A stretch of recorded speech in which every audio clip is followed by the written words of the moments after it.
You know, when the mercury goes down, concern for animals goes way up. Zoos in particular take many precautions to keep the animals safe and warm during the winter season. Meteorologist Amy Freeze has the story.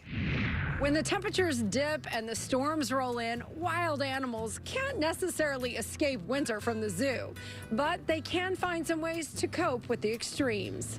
Our guys are from Africa. It's actually a big misconception that all penguins like the cold. There's 18 species of penguins, 14 of which are actually warm weather penguins. At this permanent indoor exhibit, the animals can show off their swimming skills, plus it's good for the zoo goers. You guys get a much better view of them. You see some underwater views here, and you guys can see them all year round, and it's a nice place for the guests to come to and get a break from the cold and come inside this building. Here, birds of a feather do not fly south for the winter, and cold-blooded animals that might typically freeze adapt quite well in the protection of a zoo. For the most part, most of our animals can actually stay out the majority of the year. There's just a few that we do have to do some extra precautions on, making sure that they stay nice and toasty. Our giraffe, they're one of those cold sensitive. As soon as temperatures start to dip below 50 degrees, the Maasai giraffe head indoors.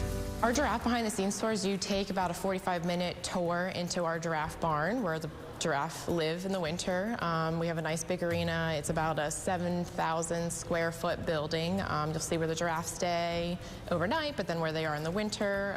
It gives you a chance to talk to the keepers, talk about training and the stuff that we're doing with our giraffe, and it gives you that up-close personal feeding experience. If the giraffe chooses to participate, you can feed the giraffe. Basically, animals are winterized and zoo-goers get involved, and no one's left in the cold.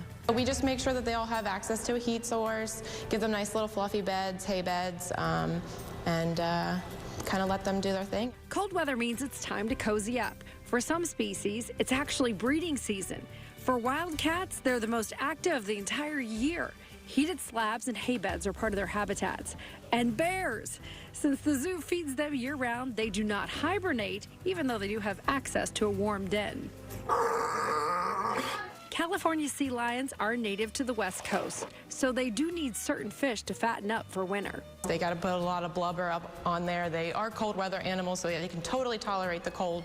And the zoo makes sure their water stays just right. Their water, we do have a heater on it.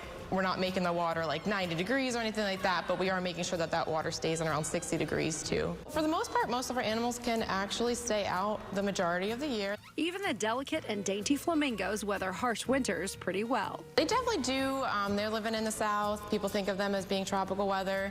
There are some species that definitely live in colder weather. Ours, we pretty much put them out any day that we can, as long as there's no ice on the exhibit. And when the weather gets really wild, even in the worst of winter storms, the animals are never left alone. In fact, the zookeepers have been known to stay around the clock during a storm.